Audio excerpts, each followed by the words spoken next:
Disclaimer. This podcast is not intended to hate on the romance genre as a whole. This style of book is not exclusive to romance, but has been popularized in recent years. This podcast is solely for fun. We are not trying to prevent people from reading these books, nor are we passing judgment on those who enjoy them. Our comments on this book aren't a reflection of the author's skill. We recognize that many don't have the discipline or courage to write and publish a novel, so that is something that deserves respect in and of itself.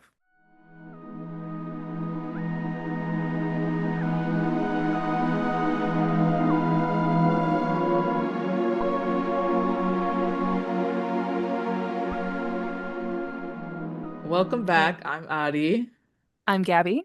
and hopefully my voice sounds better during this episode. Um, okay. So, like all of the books we will read on this podcast, this book was bad, but I also feel like it was kind of boring. It was bad, but in a way that was just like not even fun to listen to. Yeah, like it was just bad. Like not even like camp bad, just bad. Yeah, no, it was just bad. It was just like this is torture to read. Like I literally had tears in my eyes when I finished it because I was so happy that I didn't have to listen to it anymore. Yeah. Hopefully we can make it fun though for the next hour and so. Or you're just gonna be miserable like we were.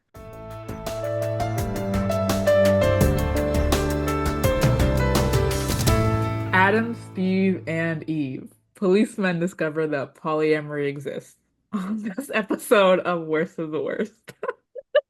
This week we read Dangerous Boys and Their Toy by Shayla Black. Trigger warnings: sexual harassment and assault, internalized homophobia, gang violence, and brief mentions of human trafficking and slavery. I would like to issue a formal apology to Evangeline Anderson. Burning for Love is a classic work of literature.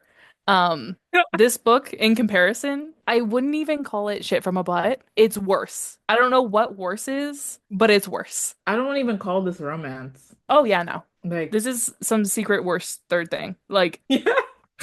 it was so bad. So the story starts out with a detective who we later learn is Native American, and that's really important. No, no, no, don't laugh. That's the author made sure to really let us know. Which is Well, good actually, half representation. native, half Mexican. Oh, well, that's good. That's representation right there. Not And good representation, mind you, but and a bounty hunter, which well, okay, full disclosure, you'll probably be able to tell this as we get through this. This book was written in 2008. Are bounty hunters still a thing? I feel like that was only a 2000s thing. No, see, when was the last time you heard about that? Like actually. no, you're right, but like, I'm sure they exist. Oh, they just have like better PR or worse, actually, worse PR now. Probably. Yeah. Yeah, okay. The detective's name is Cam, and the bounty hunter's name is Thorn. And they are currently trying to solve this case in which a man has smuggled many innocent Mexican citizens across the border for the purpose of selling them into slavery. Correct. Is that the plot technically? Yes. Yes. Is it good? No. By the first 10 minutes of this book, I was already tired of this book trying to have a plot. Yeah, no, for sure. I also think we'll talk about this later, but the plot comes in at literally the worst possible moments. Like Yes. I'll be like, "Oh, okay, no, this is going somewhere," and then the plot comes in. I'm like, "Oh, that's not." So when we first meet Cam and Thorn, they're staking out watching said man who is selling people into slavery. They're watching his house because he's their star witness to lock away the like main boss of this Yeah, crime ring. whose name is Julio, Yes, and the guy's house is maybe it's Curtis. Curtis, he's the Curtis. guy whose house they're staking out. So they're staked out at Curtis's house. And there's a woman there. Immediately, the way they talk about her is disgusting. Fucking ridiculous. It's like Like actually really bad. it's really bad. And it's like the thing that irritates me is that while they're talking about this woman in the most derogatory, horrible way possible, the author is still trying to convince you that one of these men sucks. And one No, of these men literally. is great and he actually loves women for their personality and he's not like other men when he is exactly like other men. Not like other men is a crazy trope. They're like, oh, she has great tits multiple times and a world-class ass. Which is like, well, first of all, I'm kind of confused because this was the 2000s, so I thought like that wasn't a good thing, but I don't know. Maybe I just don't remember. But No, yeah, no. you weren't supposed to have an ass in the Yeah, 2000s. so wait, why this low-key forward? Like, no, She maybe was we kind of just progressive. yeah, maybe it's because we're Wait, is viewing she this woke? from the 20 Well, a problem that I have with this author overall though is that the way she talks about sex is very interesting. Like, and I don't know if it's just because I mean I was alive when this book was out and I was sentient, but maybe not sentient enough. Because boffing someone's brains out I've never used that word in my life to describe having Um, sex. my problem was the phrase he's gonna fuck her blind. Oh, that's crazy. That that's insane.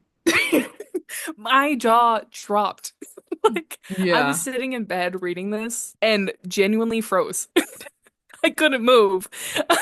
Also, and this might be controversial, Okay. mound and hungry sex are Oh. significantly worse than nether lips. Because nether lips is at least kind of funny. That's true, yeah. Mound and hungry sex are like, I'm gonna blow my brains out. Mound reminds me of that one meme where it's like it's a naked woman's like nether region.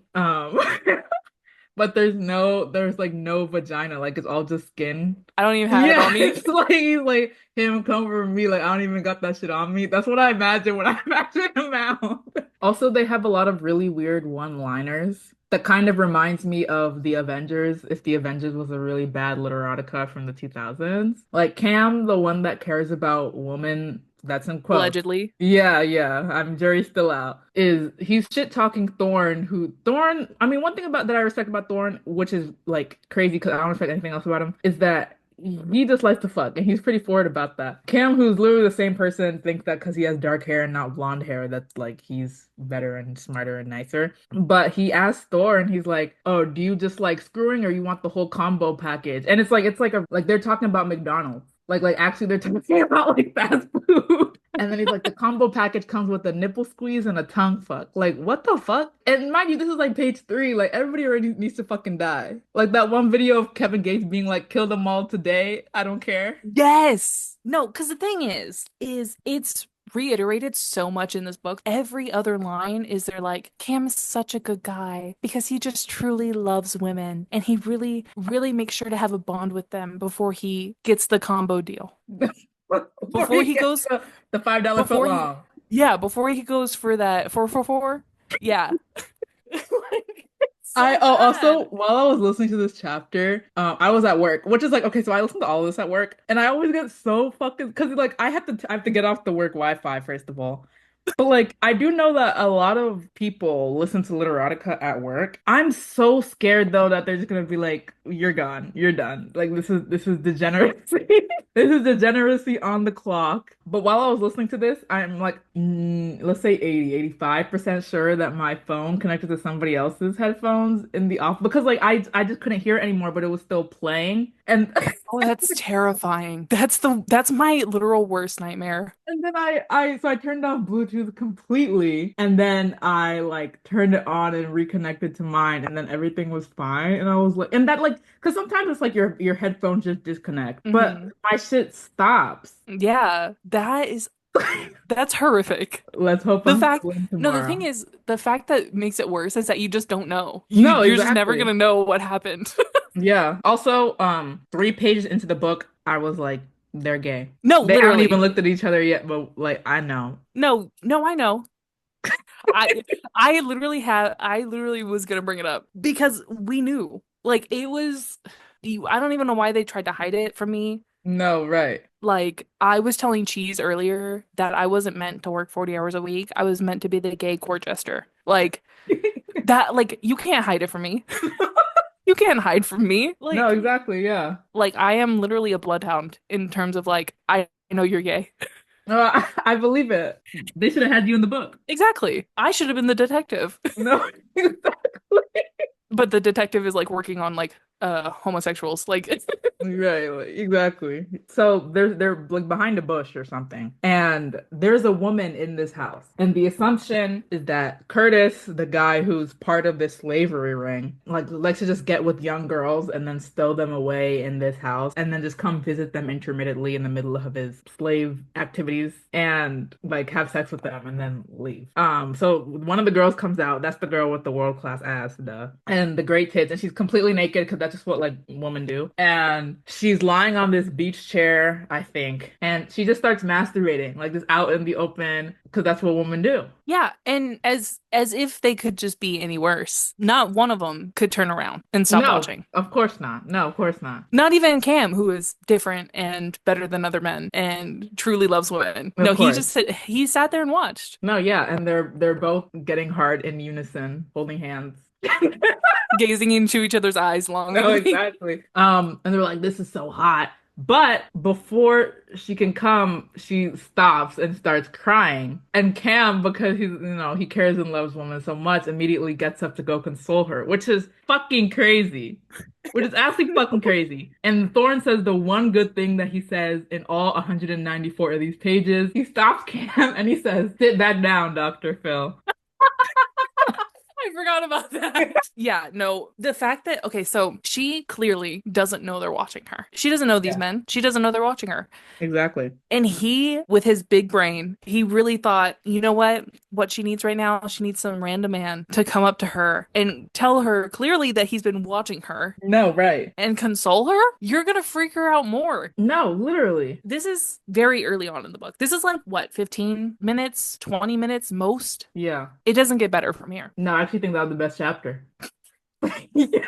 Also, you need to know that she is from Texas, Yep. and you will hear about it 786 times. Cam in his bright self is like, I'm gonna just go up to the house. Because they're waiting for Curtis to come back so they can arrest him. But he's not coming back. So Cam is like, I'm just gonna go knock on the door. So he goes and knocks on the door, and we get this description of him. He's 6'3". He has black hair, tan skin, and Native American cheekbones. And you can see his abs through his shirt. And he loves women, by the way. Sorry, I don't know if we said that yet. He like really does and cares about them.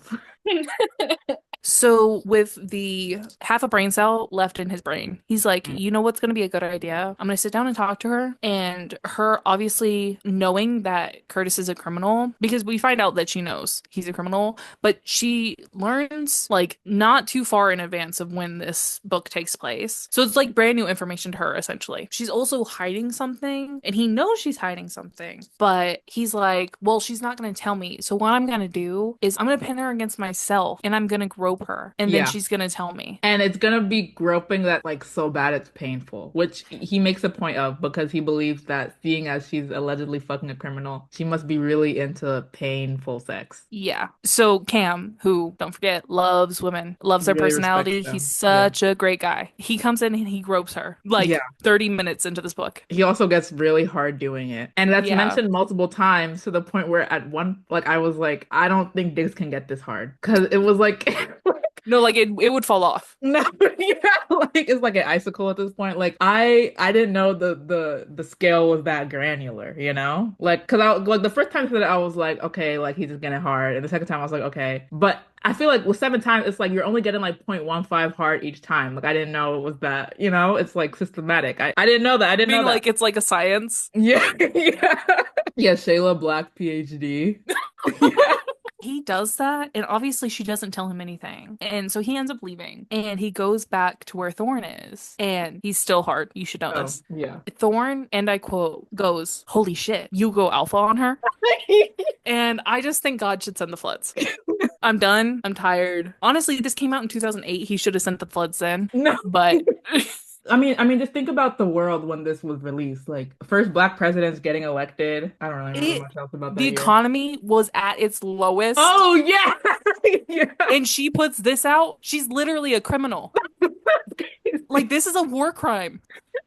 Bro, imagine, there's a foreclosure, like you're going to the bank, bad shit's coming, you come back, your business is shut down, your home is being taken away, you enter the bodega just to get some shits, and you see this on the fucking shelf. No, because the thing is, I'm sitting here begging my parents for a Wii, and she's writing this. My parents are looking at me like, we're about to have to sell the house. And I'm like, can we please get a Wii? And here's Shayla Black putting this out. No.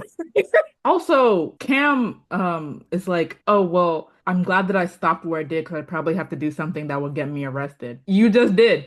You Yeah, just I hate did. to break it to you, you already did that. Right. But that's not the worst of it. Comparatively, Cam unfortunately is the good guy because next time Brenna opens her eyes, she's handcuffed to the bed, and there it's the middle of the night, and there Thorne is standing in front of her. And he's dressed in leather pants and a vest. Like, all right, Brendan Urie.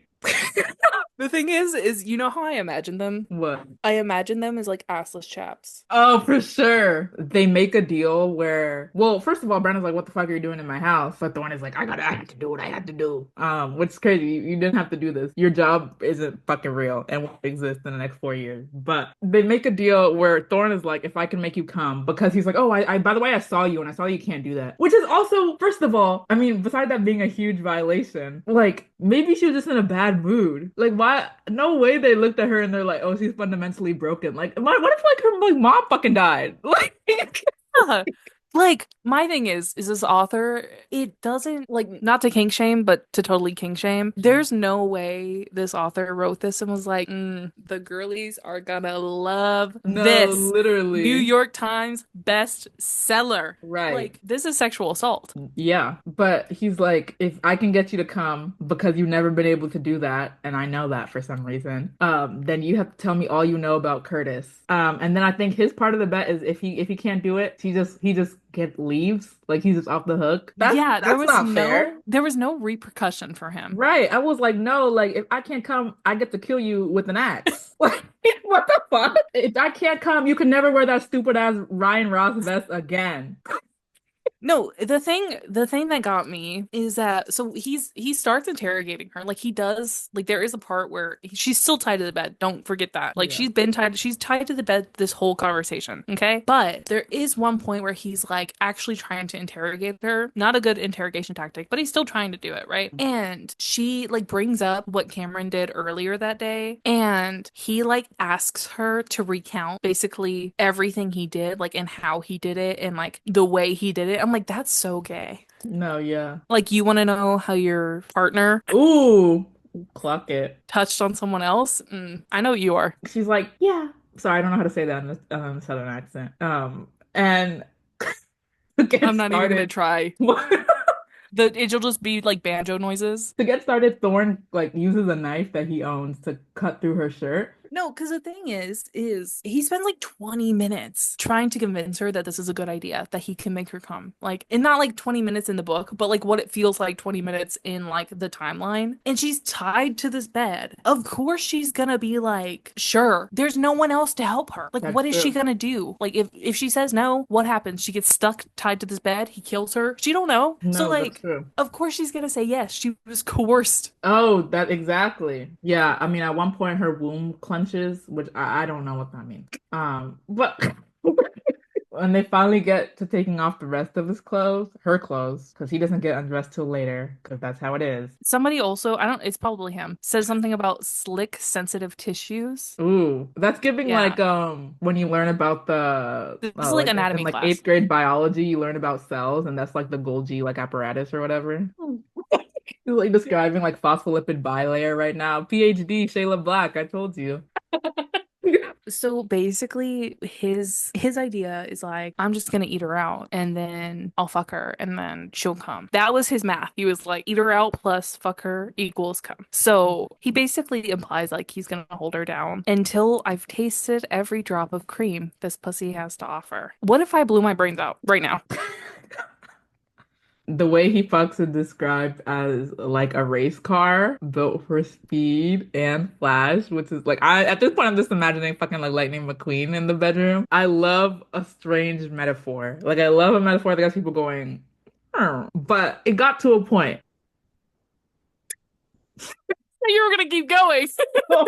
This is written like it was like if an 8-year-old boy had written it, but not in the sense of sexuality, like just in like the way 8-year-old boys describe things that they think are cool. Like race car, the black vest and the leather pants. Like Yeah. Thorin literally looking like Samson with like blonde hair, long blonde hair and blue eyes, and he's like really cool and he rides like a motorcycle. Thorne has like that one of those race car beds, like the twin size ones. Yeah, exactly. So they're getting down and dirty, right? And he's like, I'm gonna fuck now. And she is like, no, no, you're not actually.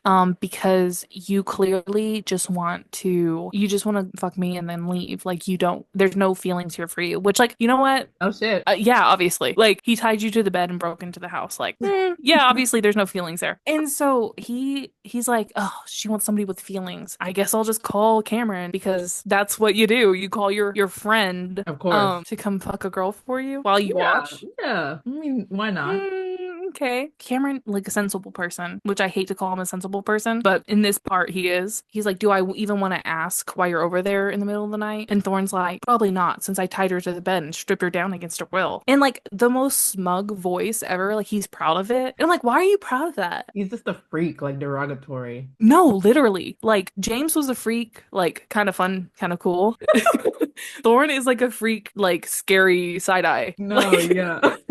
Like you need to go to prison. They describe Thorn as exotic in a Norse kind of way, which isn't exotic. That's white with long hair. Like, That's literally Chris Hemsworth in the Thor movies, but okay. right. So Cameron gets dressed and comes over there because he's like, why the fuck did he just tie her to the bed? Like crazy ass Thorn, right? Right. So he shows up and it's not important, but it's important to me. He shows up in sandals. I didn't even catch that. One thing about me is I don't think men should have their feet out ever. I should never see your toes as a man. I stand by that. Cam walks in and there's this little bit where so he walks in and of course we gotta do our ritual that we do with this book. Someone sees Brenda, they gotta say, oh, she got great tits and she got a fat ass because we might have forgotten in the past 3 words. And then he's like, oh well, that's because I have ADD, by the way. That I I was thrown off by her body.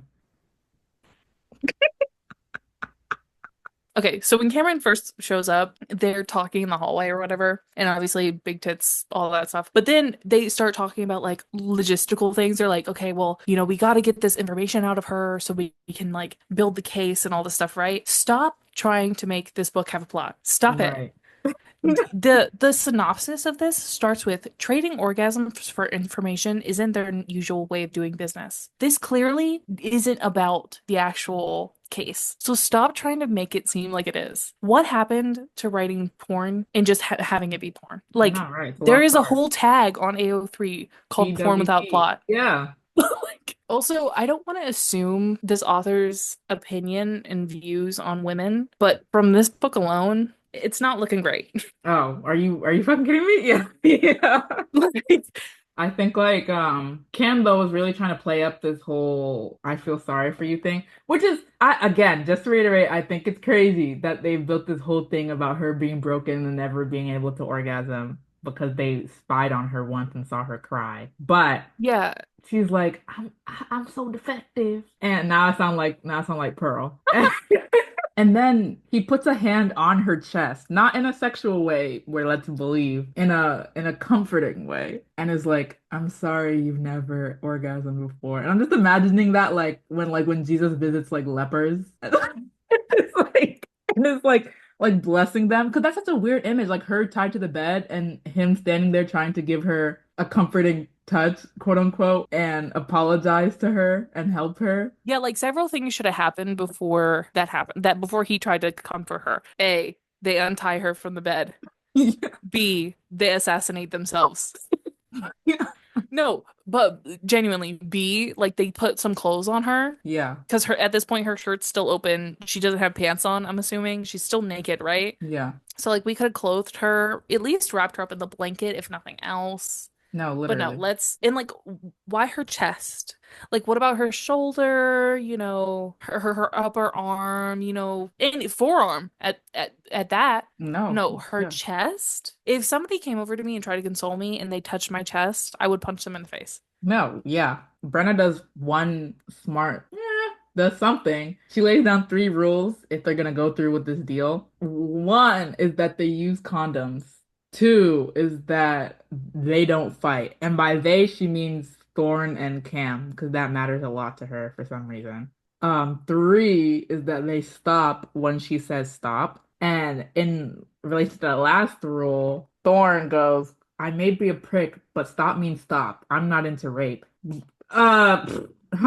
So, like, It's such a ridiculous statement for a man who broke into a woman's house to have sex with her.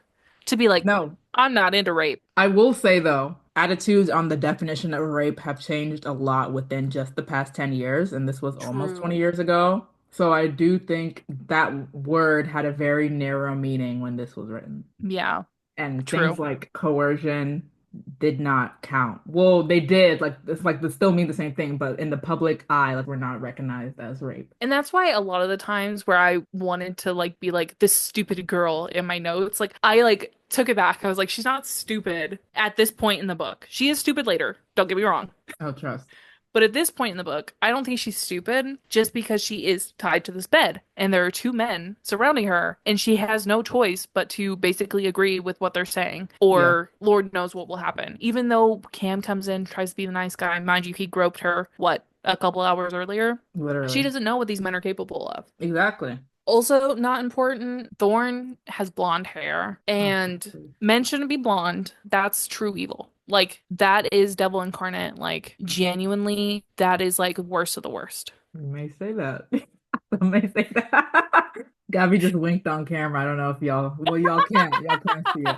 The author does this quick spiel about how fucked up Brenna is, which is like, again, I do know culture is different, but I feel if I were a woman writing a woman and I was talking, because again, with these kinds of books, I mean, I think at least you're supposed to empathize with the main female protagonist, right? So I'm Right. writing about this woman that has a problem orgasming. I would write about quote unquote my self-insert with compassion. But the author Exactly. lays it on thick. It's like, oh yeah, yeah, she's actually fucking broken. Like she's a fucking loser. She can't do anything. Nobody wants her. She's which is like, okay, this is self-hate. At one point, it's like, oh, and she tried everything. She tried sex toys, she tried fantasies, she tried erotic books, which is not even close to everything. Like, I can think of one thing she needs to try, and is a therapist. But I don't know. I found that whole Lesbianism. lesbianism.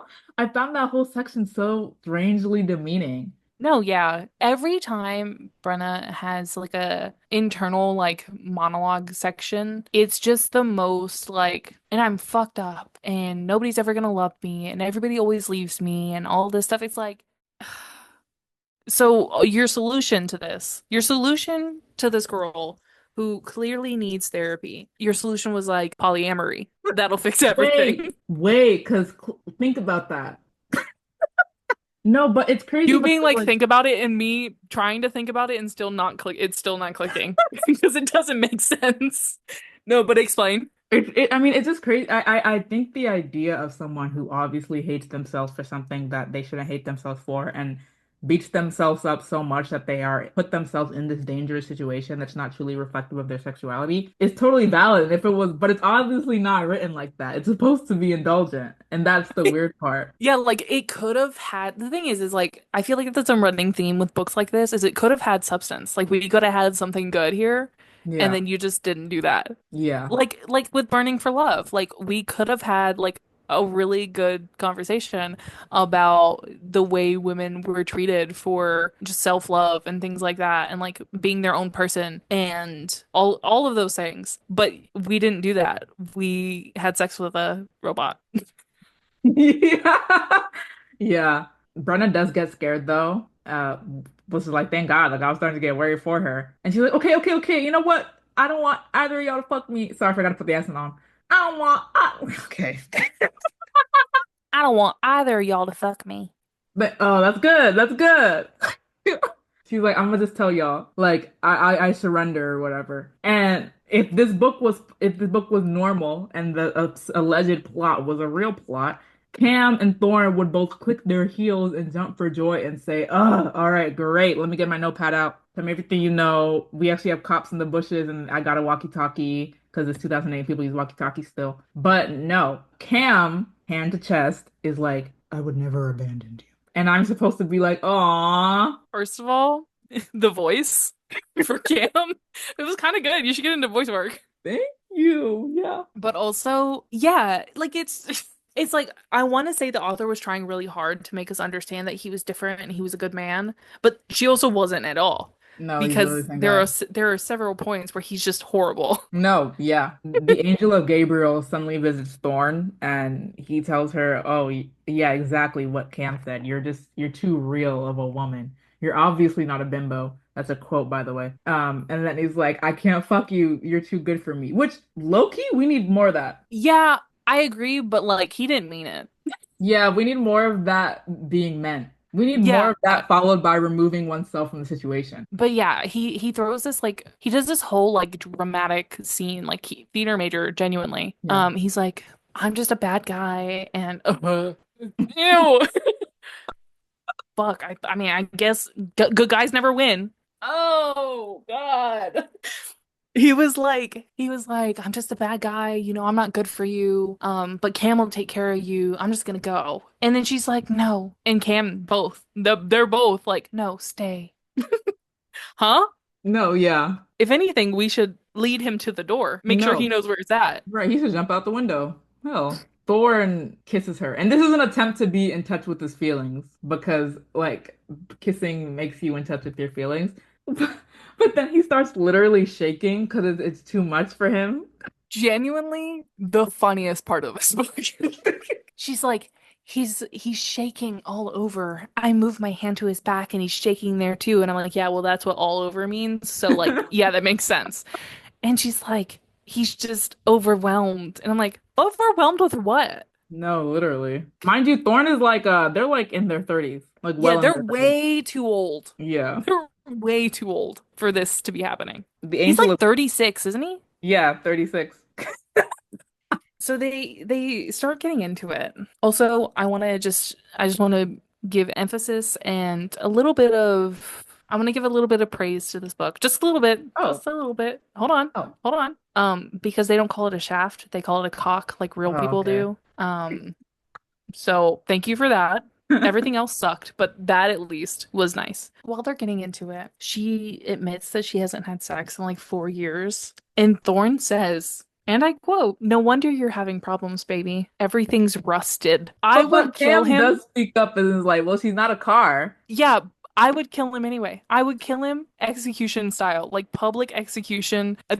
Everything is rusted. That is crazy. Yeah. After Cam does say she's not a car, Thorne is like, shut up and let me drive. This is not the end of the car. There is a You know what? Honestly, we should have made note of like how many car references there were. oh, there's a literal reference to Fast and Furious later in this. There is. Um, Yeah. Shayla Black is just Vin Diesel. Can you imagine? Oh my God, that would be so funny. This is like Vin Diesel, Paul Walker fan fiction, and like threw in some random woman. Thorn eats her out. The way they describe it is strangely like how they describe fleas and ticks. He described as ravenous and he latches onto her, which is horrifying. And I then can only imagine like a piranha. yeah, exactly. Like, and then she starts like she's getting there, and Thorne is like, "Oh, great! I gotta I see I have to stop eating her out. I gotta quote unquote glove up," which is fucking crazy. Like this isn't Mickey Mouse Clubhouse, but also that's like logistically that's not how that works. Like that you like to stop what you're doing. Like I thought you were good at making girls come. Obviously, you've never done this before. Yeah, like no, you need training, Right. and then we can come back. We can circle Right. back. We can circle back. Yeah. So they're still like going this, let me tell you, the chapters in this book were so terribly paced. Oh yeah. There's 12 overall, and every time they start and stop, it's in the middle of something. Oh, exactly. Like there were points where so it'd be like chapter one, and then chapter two would come along, and they're in the middle of something. But in like the middle of chapter two, there's like a good stopping point, and then it would just continue to be chapter two. Yeah, It no, doesn't make any sense. I think Shayla Black is trying to write cliffhangers, but they're just nothing interesting enough. Like it'll be like, and then she walked to the door, and then next chapter, oh, and then she opened the door, and then it was her friend. Like, oh, oh. And then she opens the door.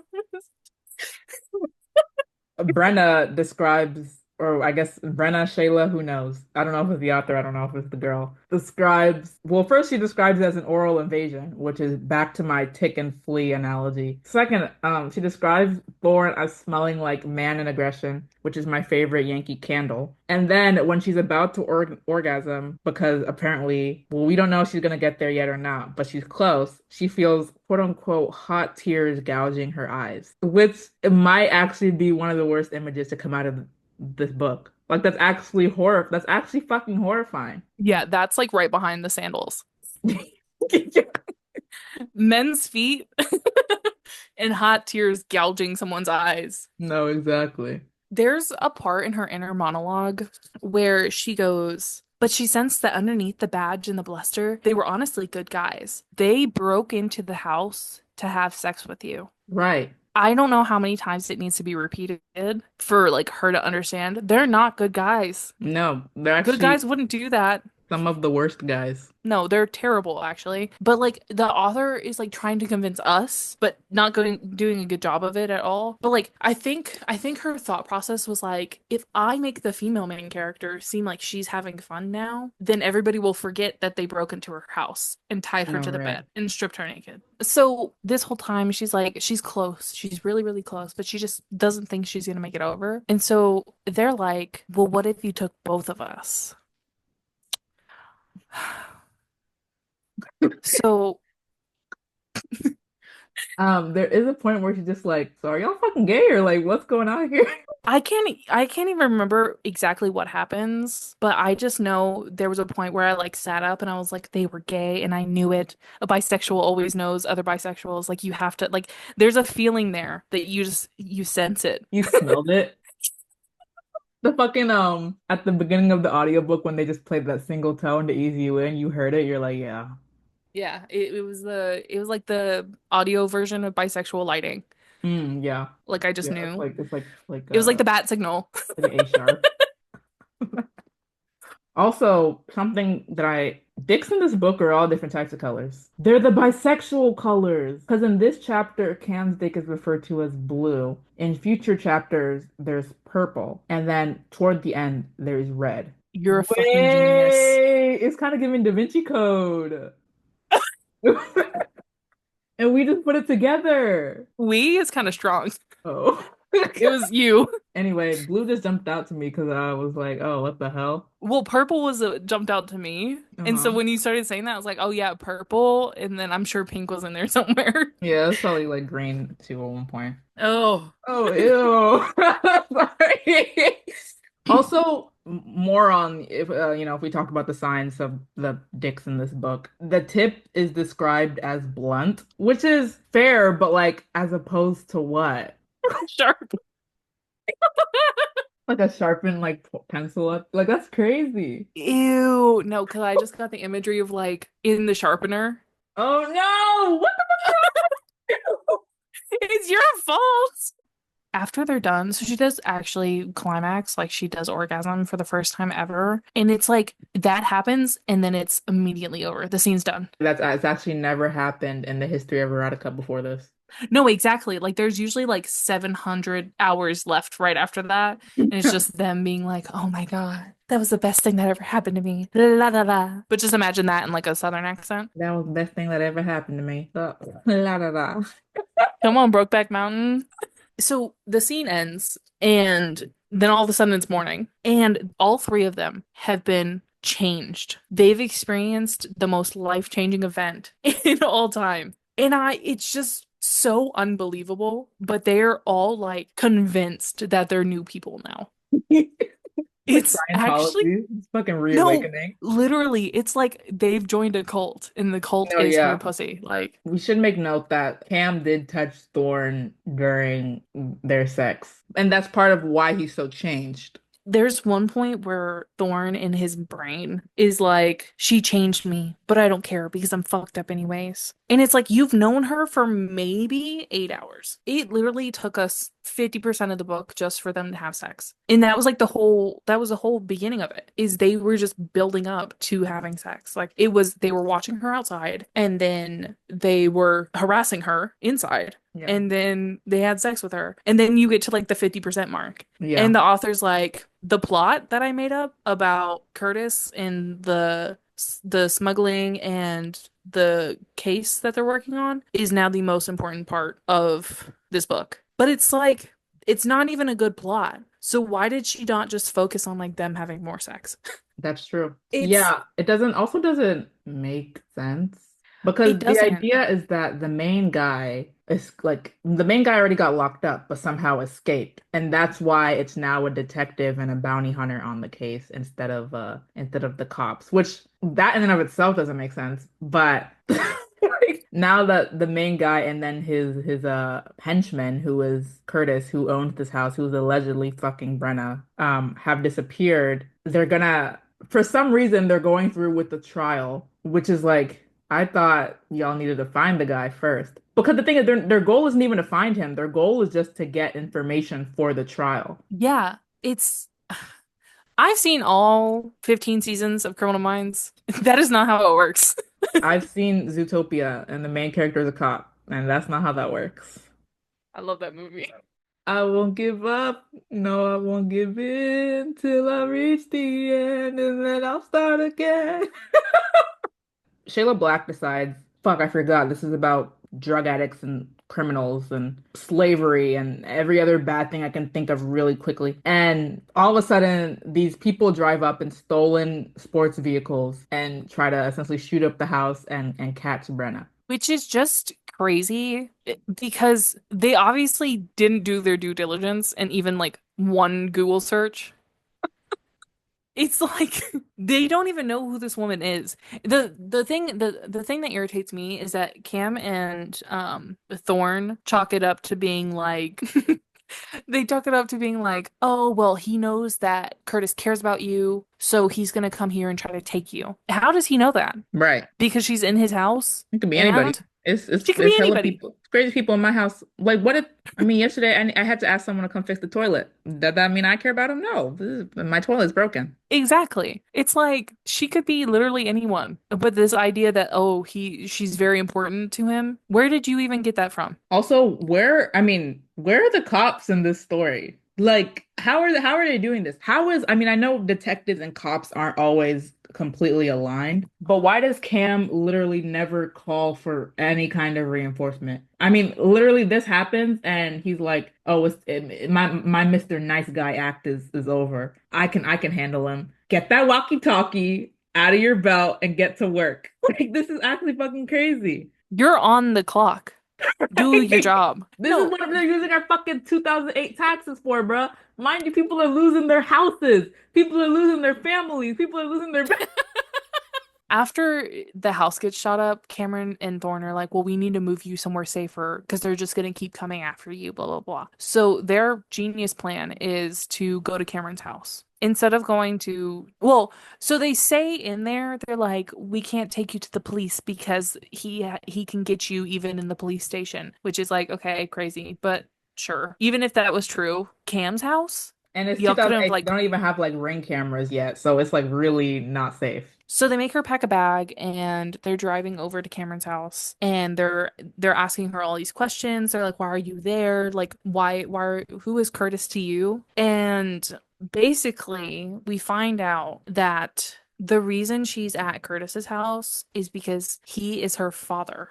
And she needs closure because he abandoned her when she was very young. And Thorne, PhD, goes, "That's why you can't orgasm." Which is crazy. The idea that she can't orgasm because her father abandoned her is very odd and very weird, and I don't like it. Especially because she can orgasm. You proved it last night. Yeah, and I guess he just needed a little bit of, a little bit of gay activity between men. What's that got to do with her father? So once they show up to Cameron's house, Cameron leads them inside and goes, As my father's people always said, mi casa es su casa. My father's people is crazy. It's crazy, and it's not the last time we will hear about his parents' people because his mother's people are brought up later. I feel like why is he acting like Mexicans are extinct? Like that's when you would use the phrasing for that. Typically, I feel like. Like the only time, when is the last time I've heard that said? Like Ice Age? Yeah, exactly. Like in shit where there's wiped out species. Like when Manny finds out that there's like one more mammoth left. Like, And it's the phrasing and it's the way he said always said, as if people don't say that anymore. Thorne has to apologize to Brenna because he is just horrible and he this whole time he's talked about her like she's an object, right? And at one point he goes verbatim, like I'm not making this up. He goes, "You matter. I didn't mean to hurt you." And she accepts it as an apology. you know that scene in the Diary of a Wimpy Kid movie? Or okay, the whole Don't call me. Don't come by my house. that's what this is. He has the emotional, not even there yet, because Greg Heffley was better. He had the emotional density and intelligence of Greg Heffley in the Diary of a Wimpy Kid movies. Mind you, they're on the fucking internet calling Greg Heffley a psychopath. So what does that make Thorne? He has the emotional intelligence of Manny, Greg's younger brother. Not even Manny in the movies, Manny in the books, like the way they drew Oh, him.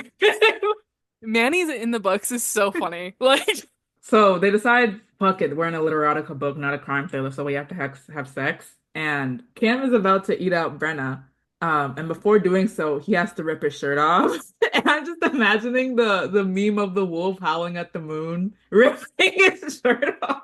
like Lily Rose Depp in Nosferatu. Exactly. Because he has to do that, obviously. Because it's like, she's really wet because they say it every 5 lines, and it might get on his shirt, and he doesn't have any like bibs because that's like not what his father's people use. So he just has to take it out. As if they're not in his home where he can just go grab another shirt and put his No, in the dirty right. laundry. We learned that Cam has experimented with men before. So Thorne is like, "Oh, so you're gay?" And Cam's like, "No, like what? I'm just open-minded." I'm gonna start saying that.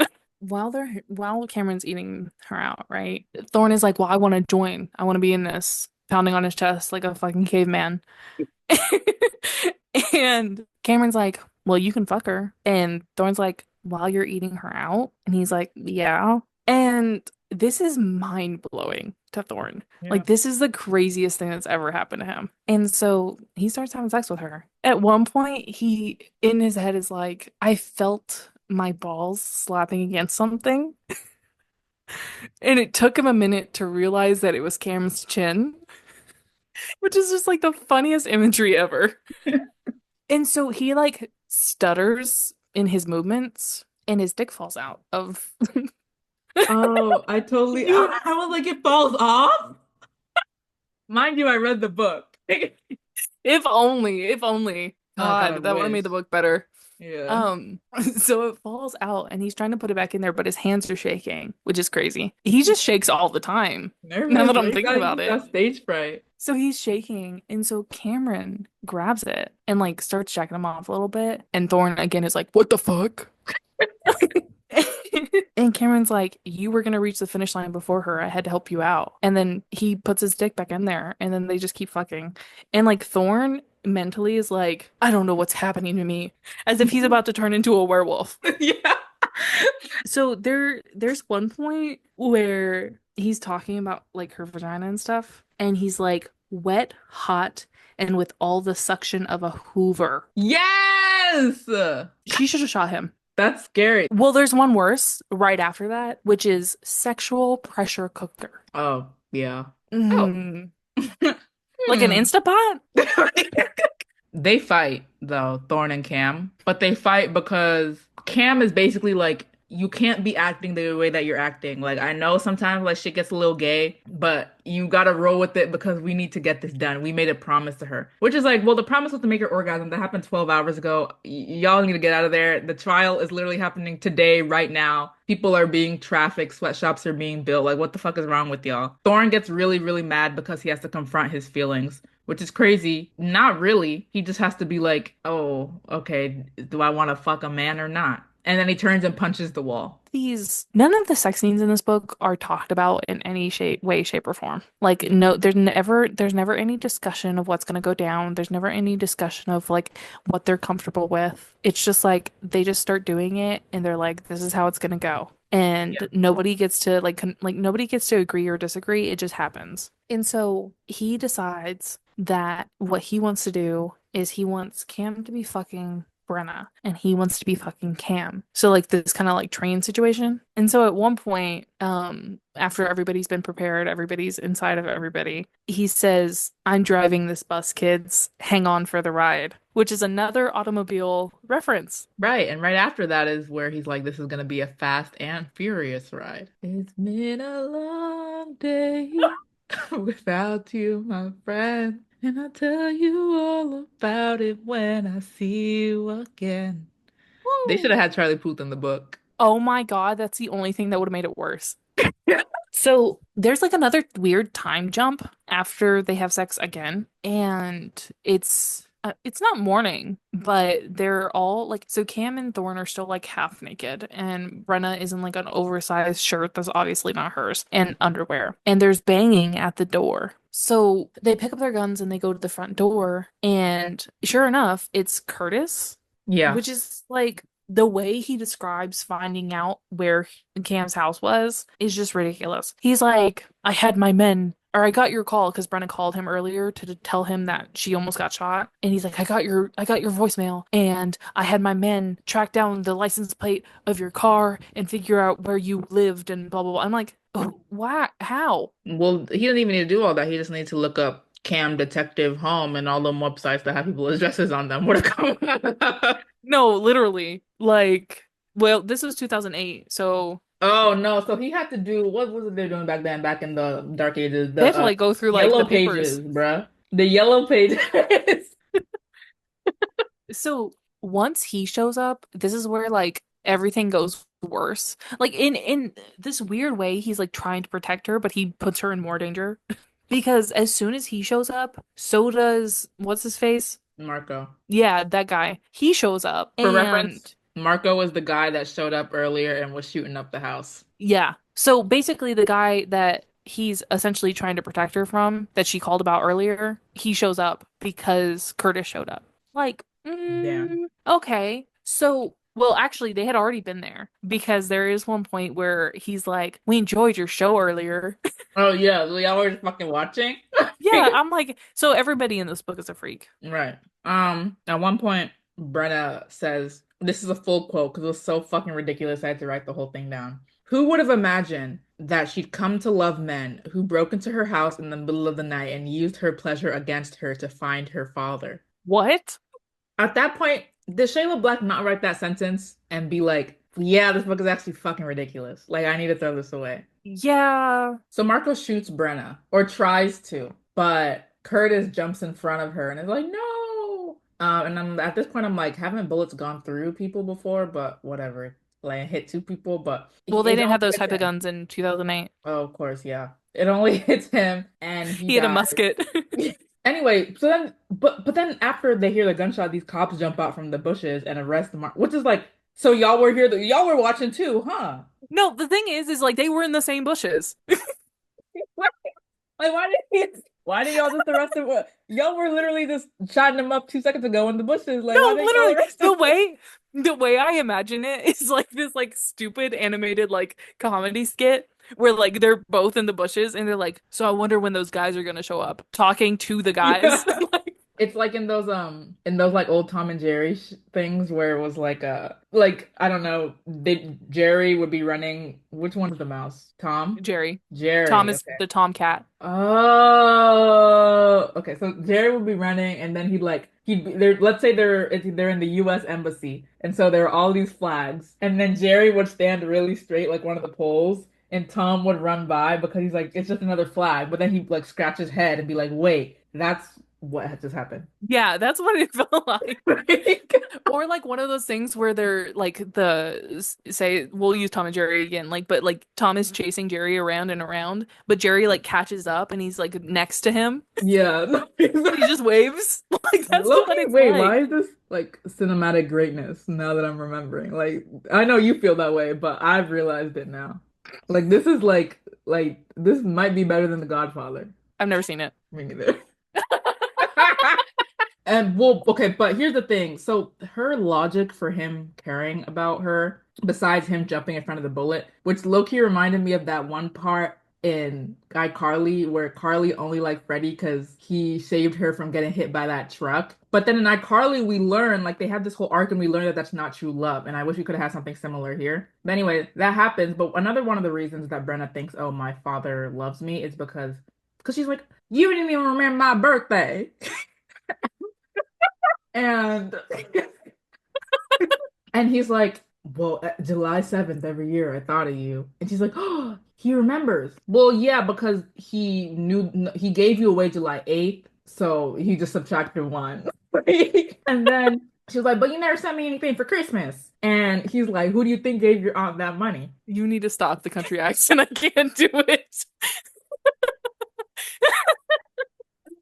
Full disclosure, I'm not making fun of anyone. Like, I literally just don't know how to do it. No, she is. Yes, and then she's like, "Oh, so he cares about me, duh, because he remembers my birthday and he also gave me money secondhand once a year for Christmas." And basically his logic was that he just didn't want to get her involved in the slavery ring, which earlier, because they she didn't know that he was involved in the slavery ring. She thought he was just like a normal criminal. And Cam and Thorne are like, "No, like this is human trafficking, like slavery." She goes, "Real life slaves?" As if that was like some like thing that she read in a fantasy book. No, right. Like, also, as opposed to what? What? Who are the fake slaves? Like, there are a plethora of ways to show her obvious shock at this, finding out your father is a human trafficker. I don't think real life slave ranks even in the top 3,000.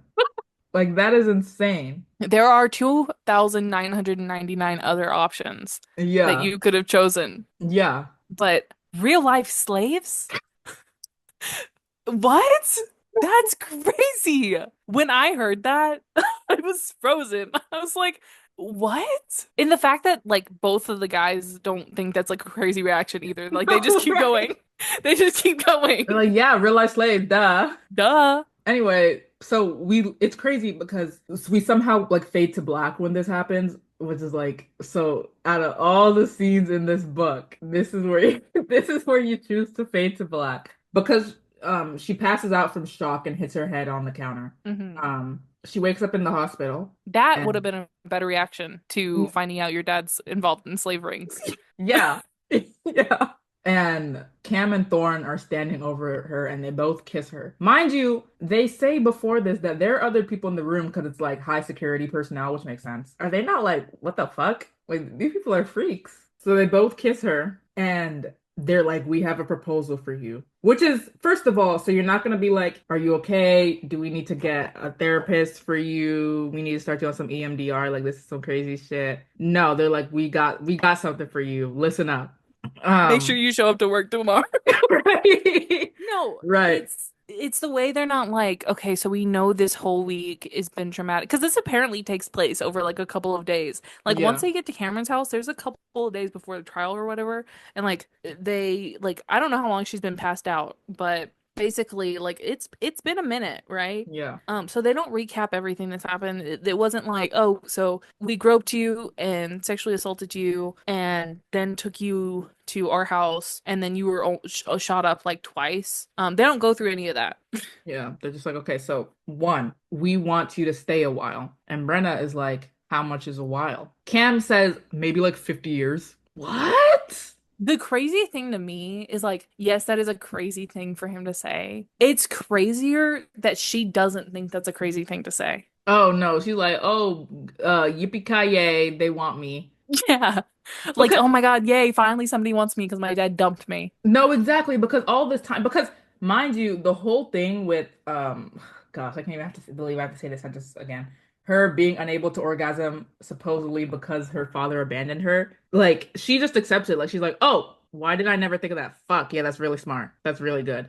So she's like, nobody will ever want me ever. So after they propose her staying there and like they're not like just proposing like, oh, you stay for a little while, we'll see what happens. No, they want to get married. Yeah, Thorne tells her that he loves her. They all like admit that they love each other, and Cameron is like, I want you to marry me. And she's like, what about Thorne? And Thorne's like, he says some stupid shit about like, no, you don't want to marry me, blah blah blah, some shit like that. And you'll have like health insurance or some shit. Like I can't remember what he says, but some stupid shit. And then Thorne is like, yeah, so y'all need to get married so we can start having babies. Babies? There's not a single one of y'all that needs to be around children. No, and it's crazy because this is seen as a good thing, particularly because they're like, this means that Thorne has opened up and has his soft side, because only a good man with a soft side will want babies. Wrong. But Brenna is like, hold off on the babies because Brenna hasn't finished college. She's like, oh, I want to go to college. And Forgot about that. yeah. How old is she? And they're like, okay, what do you want to do? Like, you can go to college. And she's like, well, I want to go to law school. And her reasoning is because they can be a trio in which, I don't even remember. Listen, you could figure it out. They think they're the Daredevil crew. Have No, you ever I seen was Daredevil? literally about to say that. You will never be Matt, Karen, and Foggy. Literally, she thinks she's Karen, and that's not what's happening here. No, exactly. But anyway, Thorne is like, fuck that. I want to get started right now. Which is like, oh, okay, so you're fucking disrespectful. It's also gross. She's literally in a hospital bed right now. Well, okay, the crazy thing is it's 2008. This is not the economy to be having children, Right. but it's also 2008, so they're like, you must have 458 kids in the state of Texas. They're still Um, like that, mind you, but oh, Brenna's like, it's a miracle. That like it's a Christmas miracle, which is crazy. This is Nightmare on Elm Street right here, bruh. Mind you, there are still other people in the room. yeah. One of the men, I forgot who, puts their hand down between Brenna's like legs and is literally about to start fingering her. They need to kill themselves. Yeah. Also, she concedes and she's like, okay, I'll marry y'all and I'll stick around. But this is the crazy shit. But I'm not marrying or having kids with anybody that I don't know the name of. Oh, She doesn't know Cam's full name. She doesn't know his last name. To hint to her, he is Cam. She yeah. doesn't even know Thorne's first name, and Cameron doesn't know it either. But Yeah. they're gonna get married and live together forever. No, exactly. If I had to guesstimate how long their relationship lasted, I would say probably 48 more hours. That's generous. That is generous. Then, in proper consolation, she reaches out and she puts a hand on each of their crotches. To which the nurse, who's now standing by the bed and has been waiting this whole time with the grace and patience of Jesus, clears her throat because she needs to sign the discharge papers. Yep. And that's And the book. then that's the book. I'd like to once Okay. again apologize to Evangeline Anderson. Yes. You have given the world a gift. I now recognize a masterpiece when I see it, and I've seen it. Exactly. I had to go through hard times to realize what the good times look like. Right. I was blind, but now I can see. Yeah. All right, Gabby, what would you give this book? I think I gave Burning for Love 0.25 chastity belts. Yeah. And honestly, I'm gonna up that because it no longer seems fair to Burning for Love. I'm gonna give it one. I'm gonna give Mm. it one chastity belt. This book gets 0.25 shitty Southern accents. I think I'm gonna give this book a 0.15 hardness on the erection scale. Scientific. And what color would that be? Oh, like turquoise. Like gangrene. Yeah, yeah. Yeah. We are going to do reviews of books that we actually liked. A little bit of a brain cleanse. As a cleanse to all of the hate that we've been spewing this however long this is going to be. So, a book that I read recently that I really enjoyed is Half a Soul by Olivia Atwater. It is a fantasy, but it's also like a historical romance. And it's about this girl, her name's Dora. And when she was younger, a fae came and took half of her soul, hence the name. And so she's always felt things a little bit differently than other people. It at one point in the book it's described as she can feel the longer feelings, but she doesn't feel like immediate sadness, but she'll feel like sorrow. Like she feels longer feelings. And so her and her cousin go to the ton and they're presented and it's their first season out. And she meets this magician named Elias. And I love him. I love him desperately. Like, both of their characters are just so well written. And by the end of it, you really truly care about them. This book is only 290 something pages long, but it really touches on a lot of the like things that were happening politically during this era and the way rich people viewed people they saw as like less than. And a lot of that it's handled very well and it's written really well and it was just a really nice take on like a historical romance, which I haven't read a bunch, so I'm sure other historical romances are doing this as well. I think the author Evie Dunmore does a lot of historical romances that touch on politics and things like that. But this one I think just does such a good job at it, and it's a really good book. I gave it 5 stars. I have talked about it to several people. It has been my book recommendation for multiple people. I'm like, you need to read it now. But if you're into fantasy, if you're into historical romance, I 100% think that you should give it a shot. My book is Rosemary's Baby by Ira Levin, a classic. First of all, this book is the most me book in existence. Horror, religion, motherhood, and a pixie cut. Like, that is the odd equation. I mean, I don't know if I should essentially, I don't know how much people know the plot, but Rosemary's Baby is essentially about this young woman named Rosemary who is, I think she's fairly newlywed, and her husband move into this apartment complex that has some notable guests, both in terms of having some famous guests, but also some strange guests. And Rosemary has a lot of trouble conceiving. This takes place in the 60s, and women having trouble with conception is still like a problem, quote unquote societal problem to this day. But you can just imagine how much it affects her because it's the 60s and she's really struggling. And all of a sudden, she can do it. She is pregnant, but there's something wrong with her pregnancy and strange things happen. And she begins to wonder if moving into this apartment complex, the strange neighbors and the strange pregnancy are all connected. It is a horror novel. I don't know if you could tell by the way it ended that. This, it's crazy because I just read it now. I think this is my favorite book of all time. Like I've been reading for a long time, but I've been reading intentionally for 2 years, and I think only 4 books have 5 stars. And not only did this book have a 5 star, I gave it a 5 star within the first 30 pages and didn't like change that throughout the whole thing. Like I haven't read much of Ira Levin stuff. I haven't read any of Ira Levin stuff. The writing style is it's so well done. The book is so tight. Like literally, you could open the book and point to a random like pair of words, and that carries meaning throughout the book. Like if that pair of words was not in the book wouldn't be the same book. Like it's actually insane. I mean, a lot of books that I read do deal with doubt and women doubting themselves and gaslighting. My second favorite book, I only learned this after the fact, is actually the exact same plot as Rosemary's Baby without the supernatural elements. So I think it's like some kind of like retelling. But domestic abuse essentially and gaslighting, that's a lot of really common theme in the books that I read. But the way that it is done in this book is so well done that even when I knew what was going on because I knew the book, I still completely understand why the main character felt the way that she did. And even sometimes I was like, damn, like, bruh, maybe it's just all in my head. Like, shit, I don't know.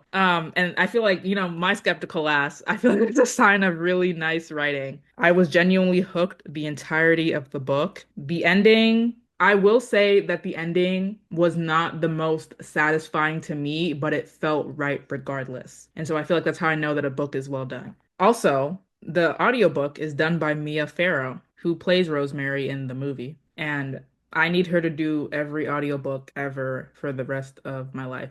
Low-key, I mean, I'm glad that she didn't because I would never do that to her. But if Mia Farrow did the audiobook for Dangerous Boys and Their Toys, maybe it would have gotten a 5 on the, erection scale. But anyway, yes. So if you've been thinking about reading it, or if you've heard about it, or if you've seen the movie, read the book. That is literature. That and Dangerous. Fuck, I forgot the name of the book. Oh, Burning for Love. We made a form. Oh yeah. If you would like to fill it out and suggest us some books for future episodes, that will be linked in the link tree that is linked on pretty much every social media platform that we have. Thank you to you all for joining us on this episode of Worst of the Worst. We hope that you enjoyed. Make sure to follow on Spotify as well if you want notice from when the next episode comes out, because we are on a bit of a slower schedule compared to maybe some other podcasts. But also, if you want to see more, make sure to follow us at Instagram, TikTok, Goodreads, Storygraph, probably some others that'll be linked below, and we will see you next month.